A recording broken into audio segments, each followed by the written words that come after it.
Donc le thème qui va être abordé aujourd'hui, donc c'est Vipassana. Littéralement, donc c'est si on traduit le terme tibétain, c'est comme le placement proche de l'attention, quelque chose comme ça, Tianba Nyasha. Et donc Geshe-la va d'abord donner donc afin de développer donc notre motivation, donc développer une disposition d'esprit appropriée, faire une présentation globale du Lamrim et arriver à la partie concernant donc, la sagesse qui réalise la vacuité. Il donnera des explications sur ce sujet plus précisément.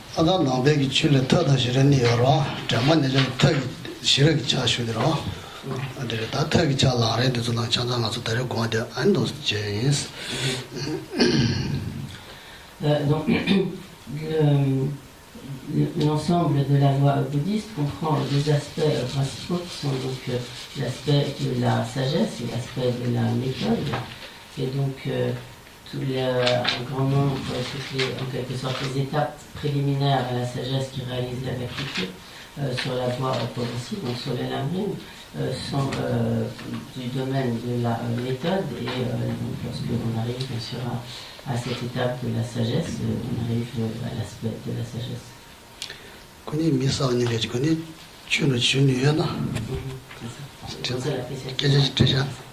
Donc, Geshe-la voudrait savoir, est-ce que vous avez déjà quelques connaissances de base du bouddhisme ou bien est-ce que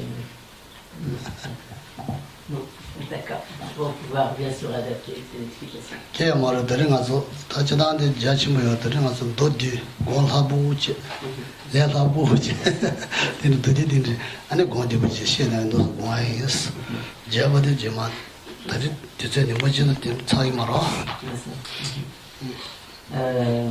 Donc, n'ayez pas d'inquiétude.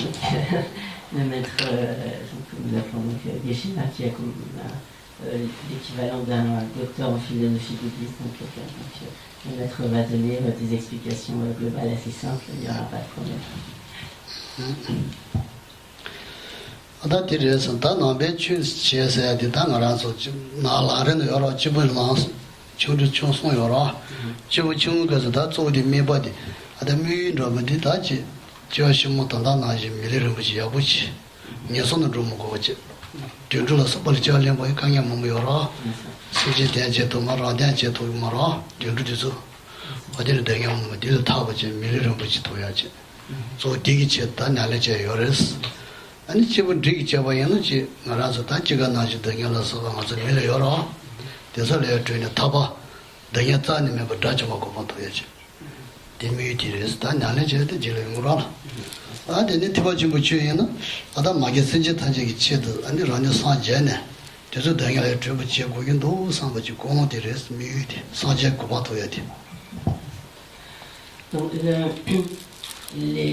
Donc, la voie bouddhiste comporte en quelque sorte comme trois grands niveaux de pratique qui sont donc intégrés à ce que l'on appelle donc, la voie progressive, en tibétain donc le Lamrim, comme les étapes de la voie. Donc il y a comme, trois niveaux principaux.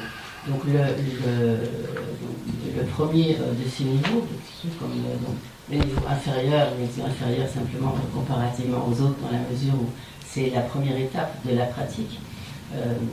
Ce premier niveau va consister donc, à s'appliquer à la pratique de telle sorte que l'on puisse à nouveau obtenir une précieuse renaissance humaine qui soit au moins l'égale de celle que nous avons obtenue à présent. pour que nous puissions, donc, dans notre vie suivante et nos vies suivantes, obtenir à nouveau donc, une telle précieuse renaissance humaine.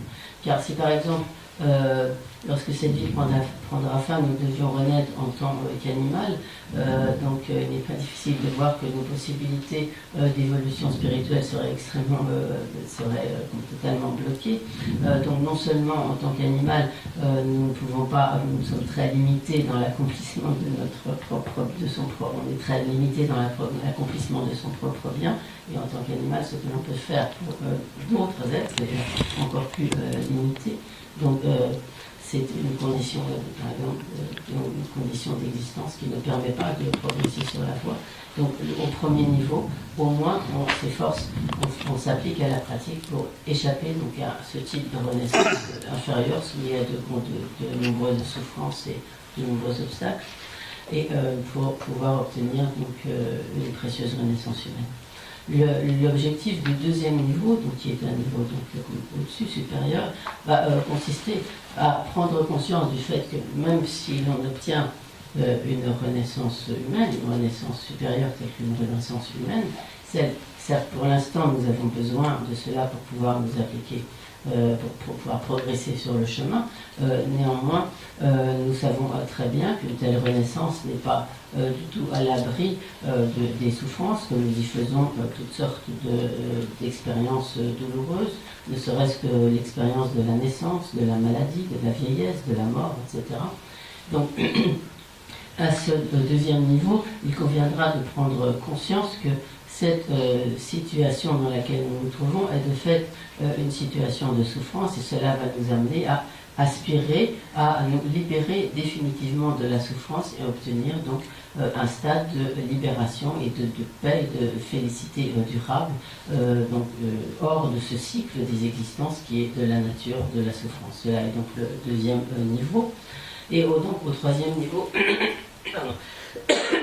qui est donc le niveau le plus élevé, supérieur, on prendra conscience du fait que non seulement nous-mêmes nous sommes plongés dans toutes ces souffrances du cycle des existences, mais qu'il en va de même de tous les autres êtres du cycle des existences qui sont eux-mêmes continuellement soumis à la souffrance. Or, tous ces êtres, nous avons eu tout au long de nos existences, dans le cycle des existences, des relations extrêmement proches avec tous ces êtres qui ne sont pas pour nous donc des êtres indifférents, et que par conséquent, il est essentiel que nous recherchions à libérer tous ces êtres de la souffrance, et pour cela, donc nous allons être déterminés à obtenir la perfection de l'état de Bouddha, où nous aurons alors éliminé toutes les imperfections, nous aurons éliminé tous les obstacles et développé toutes les qualités qui nous permettront d'agir de manière parfaitement appropriée pour pouvoir libérer tous les autres êtres de leur souffrance.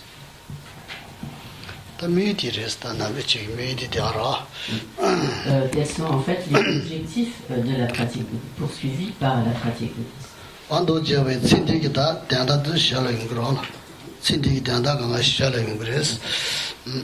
Donc lorsque nous recherchons, nous appliquons à la pratique pour atteindre l'un de ces trois objectifs, comme automatiquement, tout naturellement, par les pratiques ainsi mises en œuvre, nous accomplirons le bien-être de l'existence présente sans avoir à le rechercher spécifiquement.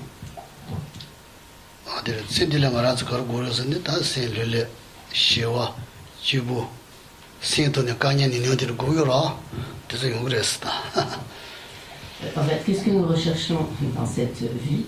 Ce à quoi nous aspirons, c'est à avoir peu de difficultés, à avoir un esprit joyeux, heureux, paisible, car finalement, essentiellement, nos difficultés, nos problèmes proviennent de l'esprit, et donc en nous appliquant à ces diverses pratiques, tout naturellement, nous serons beaucoup plus joyeux, beaucoup plus paisibles, beaucoup plus heureux, et nous aurons des relations harmonieuses avec notre entourage.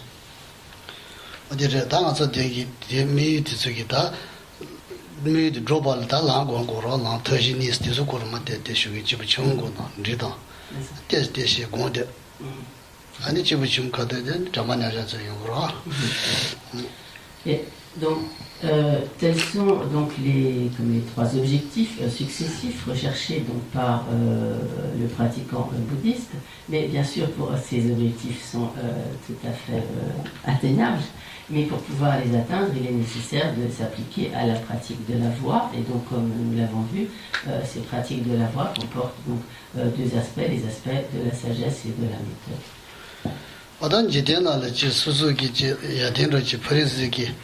미리 야된의 정보에는 그게 야부 된 거라 어디 소소 보고 야부는 자고 파몰에 야부 된 거래서 파몰에 야부 세드는 야부 차기라 어디 나이다 남배 취 저벌다 소소 라모 취된게 야부 짓다 된데 야부 된 거요래서 자되는 면에 야부 용마라 야부디 너무 신이 되서래서 Donc, dans l'ordre de ces pratiques successives permettant donc d'atteindre ces trois objectifs successifs, il faut bien voir tout d'abord que si, par exemple, dans notre vie courante, si nous voulons acquérir des connaissances, donc depuis notre enfance, nous avons appris à lire, à écrire, etc., nous avons acquis un certain nombre de connaissances, et donc pour cela, nous avons dû nous en remettre à nos à nos instituteurs, à nos professeurs, etc., qui nous ont, grâce auxquels donc, nous avons pu acquérir toutes ces connaissances. Également, nous devons également suivre tous les conseils de nos parents. Donc, nos parents nous donnent donc une éducation, etc. Et donc, si nous suivons de manière appropriée à la fois donc, les conseils de nos enseignants et les conseils de nos parents, alors nous pourrons devenir effectivement une personne ayant des compétences et une personne de qualité. Et donc il en va de même sur le chemin spirituel. Pour pouvoir progresser sur le chemin, donc acquérir si on peut pouvoir progresser dans notre évolution spirituelle, nous avons besoin de nous en remettre à un guide spirituel, à un maître.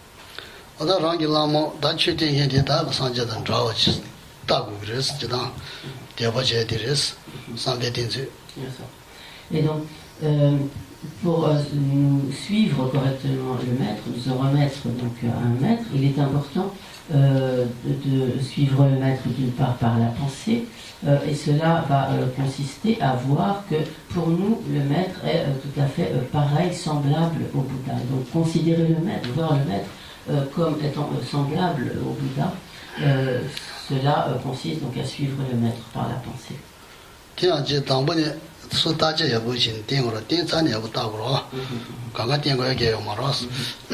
Mais bien sûr, il faut à ce propos faire usage de discernement. Donc il ne s'agit pas du tout de s'en remettre à n'importe qui. Donc avant de prendre quelqu'un pour maître et de suivre donc cette personne en la considérant donc comme son maître, il est très important d'observer, d'analyser, de bien réfléchir.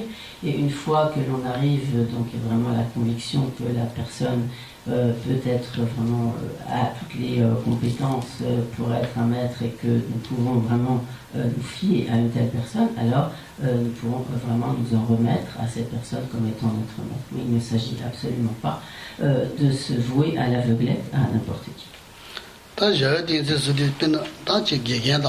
아다 파모 기계상보다 파모상보기까지 들어는 아다 호모 기초디 수술이 계산하여 그래서 마루는 정하기라 전화다 수술이 기계 된산이 기계 라모 된산 되게 소만하지 나래 저 간도도 들어도는 수 계산하여 마루는 정하기라 다디서 듣고는 뭐뭐여 되지 다르시 뭐지 Et il est important également donc, de suivre le maître par les actions, et cela va consister précisément à suivre donc, les conseils du maître. Et en fait, pourquoi devrions-nous suivre les conseils du maître? Bon, il en va de même donc, si on a de bons parents donc, et de bons professeurs, si l'on suit les instructions, les directives, les conseils, etc., de ces professeurs et les conseils de bons parents, alors c'est nous qui bénéficierons, c'est uniquement nous qui serons bénéficiaires qui bénéficieront de tous ces bons conseils. Donc nous n'avons absolument rien à perdre et tout à gagner en suivant donc ainsi les conseils de bons professeurs et les conseils de bons parents. Et donc il en va de même pour ce qui est de suivre correctement donc un maître, un guide spirituel par nos actions, par nos comportements, en suivant correctement donc un maître qualifié. Il n'y a nous n'y aurons que des avantages et aucun inconvénient.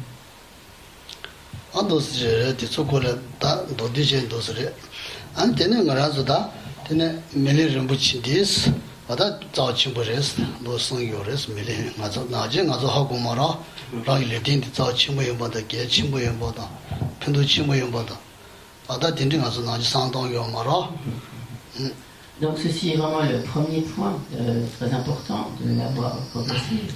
Le second point va consister à vraiment prendre conscience de la rareté, de la grande valeur, de la précieuse existence humaine que nous avons obtenue à présent. De manière générale, nous n'y prêtons absolument pas attention.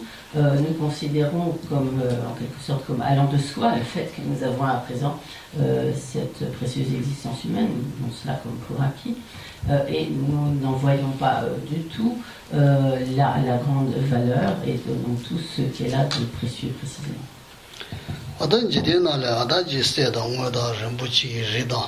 어떤 노부 림부치 나부 군대 군정스 쇼부들이 자오치부들이 요레스 뒤줄래잖아 다 된지되나를 배 자오치부 아니네 공부 계층부 쓰기로 노부들서 딜라 전지 동지시는 거라서 레디디 자오치고 계치고 아니 펜도치고 용교레스. De manière générale, dans ce monde, il y a certains matériaux que nous considérons comme extrêmement précieux, tels que l'or, l'argent, le diamant, toutes sortes de pierres précieuses, les émeraudes, les rubis, etc. Donc, nous considérons cela comme ayant, parce que cela est rare, donc nous considérons également cela comme extrêmement précieux du fait de ses qualités, etc. Mais en réalité, la précieuse existence humaine que nous avons obtenue à présent est infiniment plus précieuse que tous les joyaux de ce monde, car tout ce que nous permet d'accomplir cette précieuse existence humaine a infiniment plus de valeur que tout ce que nous pourrions faire avec les plus précieux des joyaux.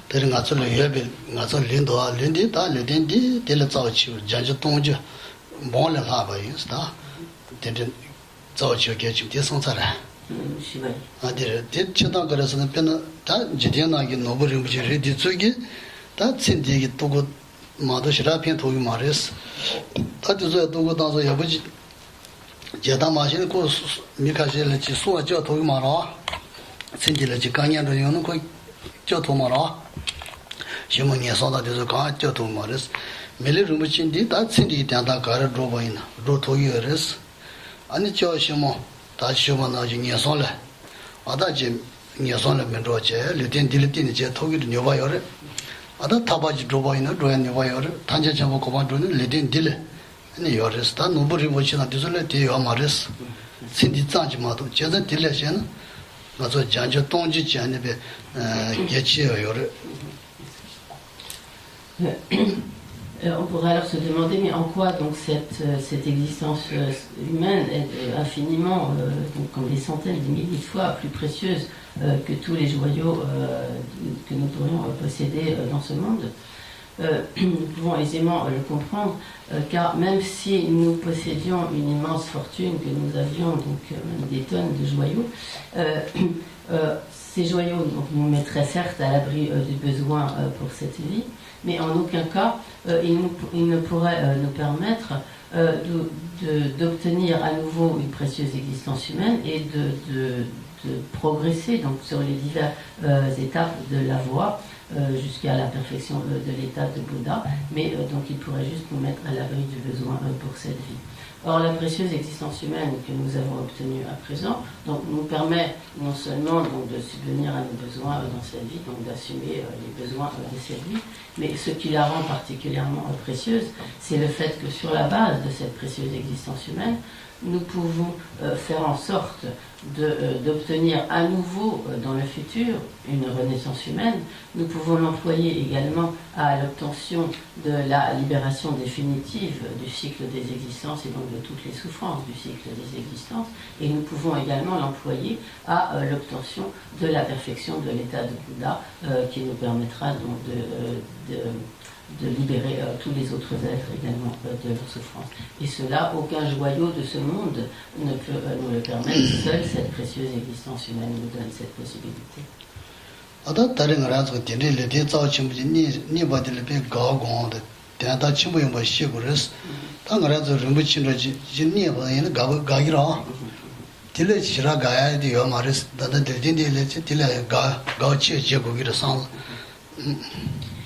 Donc, lorsque l'on médite ainsi, que l'on réfléchit sur tous les avantages, tout le caractère très précieux de cette précieuse existence humaine, donc il est important de vraiment s'en réjouir, cela doit vraiment nous mettre en joie de réaliser que nous avons à présent obtenu cette précieuse existence humaine.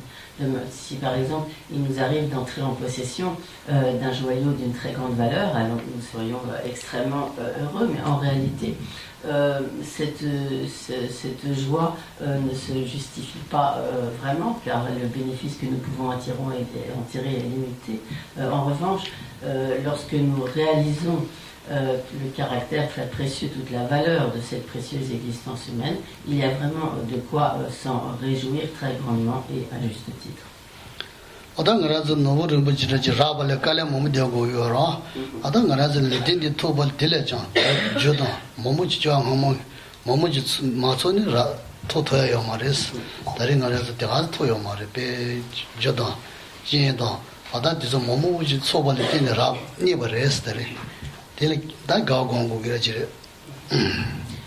Donc, de manière générale, pour pouvoir entrer en possession de pierres précieuses, de diamants, etc., il faut fournir certains efforts.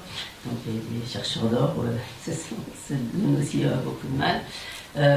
Mais de la même manière que cela quelque sorte ne tombe pas du ciel, pour pouvoir obtenir cette précieuse existence humaine, donc il est nécessaire également de réunir de nombreuses causes, et ces causes ne sont pas aisées donc, à réunir, et ainsi donc cette précieuse existence humaine ne nous échoue pas comme par hasard ou tout naturellement.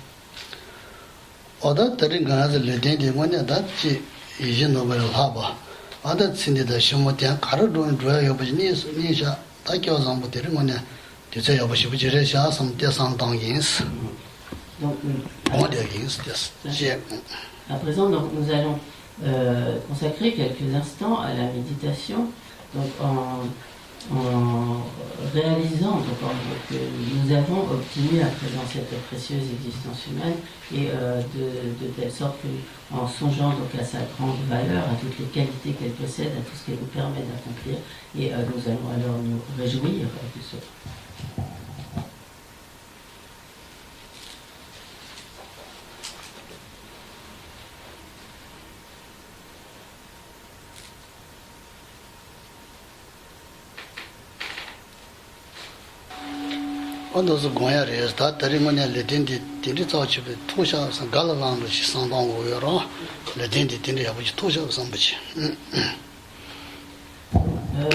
Nous songeons ainsi que nous avons à présent donc obtenu cette précieuse existence humaine et que c'est une grande chance et nous nous en réjouirons.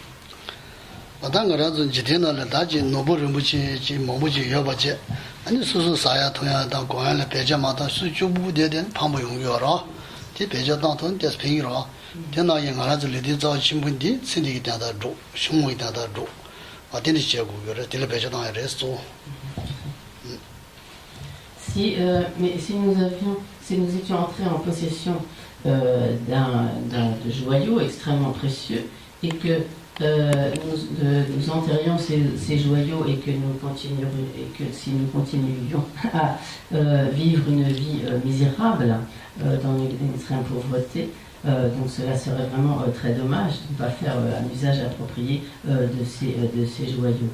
Donc de la même manière, nous avons à présent obtenu cette précieuse existence humaine et il est de ce fait essentiel d'en faire bon usage, de l'utiliser à bon escient. Donc certes, nous pouvons l'utiliser de manière appropriée pour l'existence présente, mais surtout, elle nous permet donc au moins de réunir de l'employer de telle sorte que grâce à elle, nous puissions à nouveau obtenir une précieuse renaissance humaine dans le futur.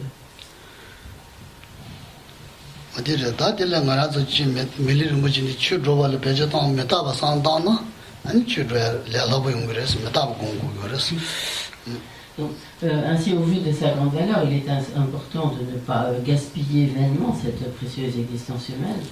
Et ce qui va vraiment, en quelque sorte, nous exhorter à ne pas gaspiller cette précieuse existence humaine, c'est le fait de méditer sur son impermanence, donc sur le fait que nous ne pourrons pas conserver indéfiniment cette précieuse existence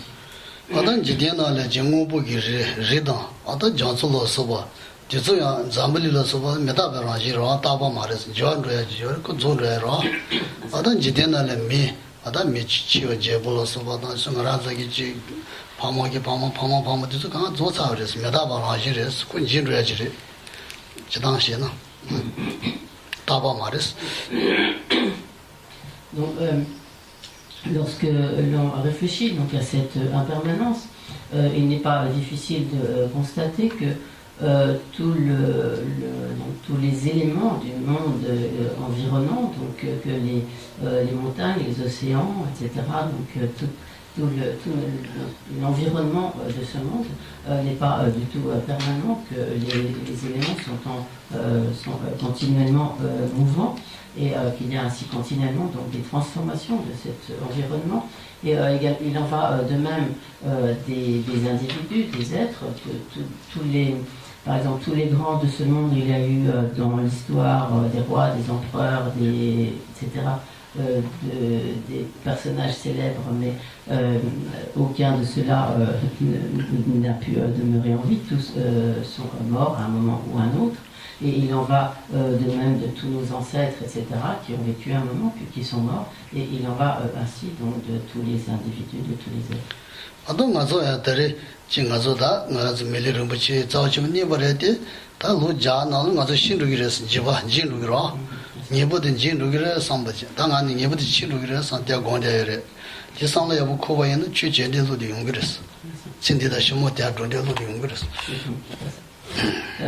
Et donc il en va de même de notre propre situation. Donc nous ne pourrons pas demeurer continuellement en vie.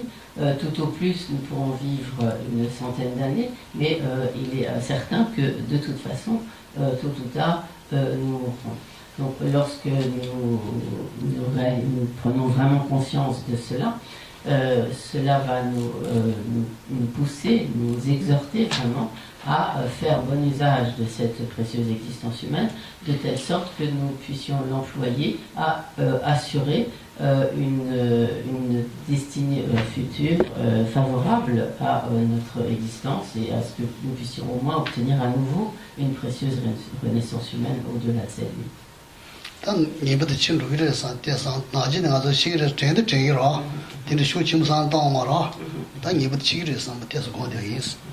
Donc, bien sûr, de manière générale, nous savons que nous sommes mortels, mais nous n'y pensons pas beaucoup, et donc nous n'avons pas vraiment cette ferme ceci à l'esprit, vraiment présent à l'esprit, le fait qu'il est certain que nous mourrons. Donc nous allons méditer quelques instants là-dessus.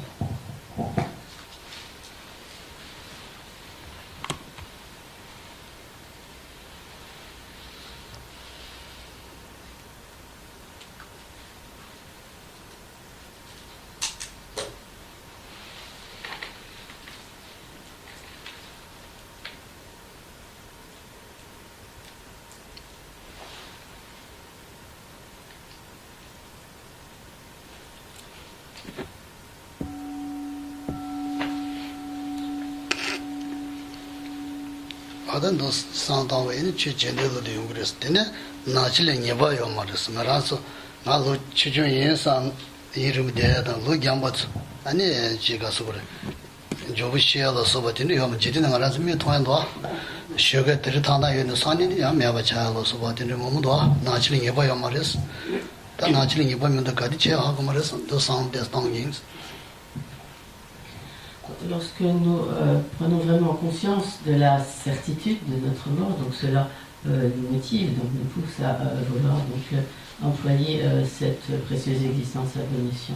Donc, non seulement il est certain que nous mourrons, mais en outre nous ne savons pas quand, car il n'y a absolument aucune certitude quant au moment où notre mort peut survenir. De fait, elle peut survenir à tout moment. Parfois, on pourrait se dire que lorsque l'on est jeune, on a encore beaucoup de temps devant soi, mais nous savons très bien que cela est tout à fait sans certitude. Il y a des individus qui meurent dans leur jeunesse, d'autres au contraire qui vont vivre jusqu'à un âge extrêmement avancé. Et donc l'âge ne fait pas, ce n'est pas l'âge qui fait la différence, donc il n'y a absolument aucune certitude. Et en réalité, donc notre mort peut survenir à tout moment. Il n'y a absolument donc aucune certitude quant au moment où notre mort peut se produire.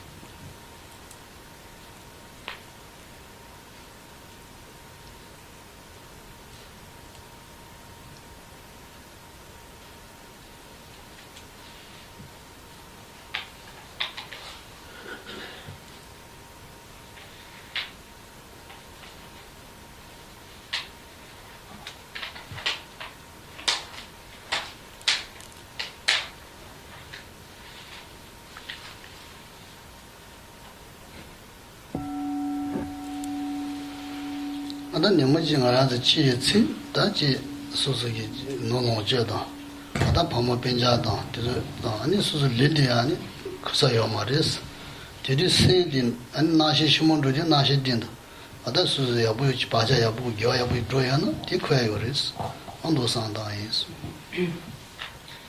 Et en troisième lieu, lorsque effectivement viendra le moment de notre mort,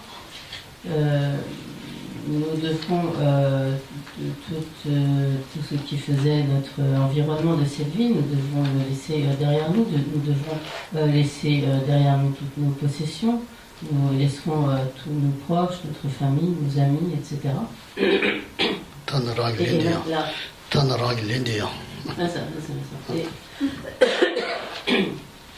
Et donc même ce corps qui nous accompagne tout au long de cette vie, nous devons le laisser derrière nous. Et donc notre courant de conscience, notre esprit, notre courant de conscience poursuivra donc seul le cours de son existence.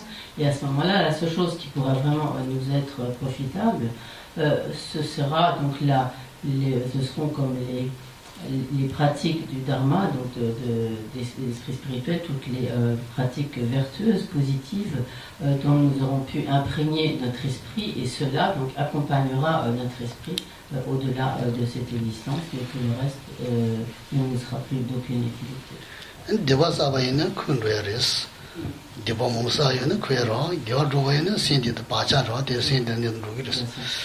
Donc, également, si dans cette vie, nous avons commis de très nombreuses actions négatives, toutes ces actions négatives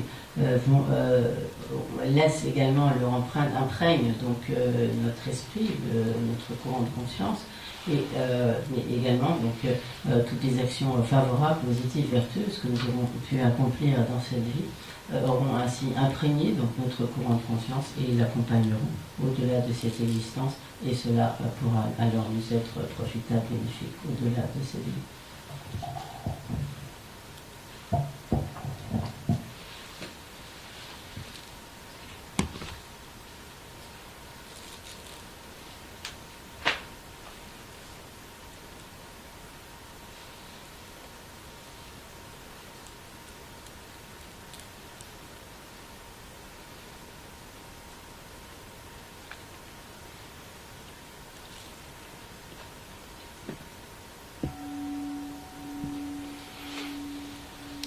안도 상나 야부 땅에 메다바 야부 고나 아니 저시 모다 저 때도 취재 레라부지 루용을 대단다레스 고대디 아니 네모지 알아줘야 시초 메다 용아데서 용으로 다다리 공원에 상나 야부 땅에 되디 시디한 집어며 용으로 저 용으로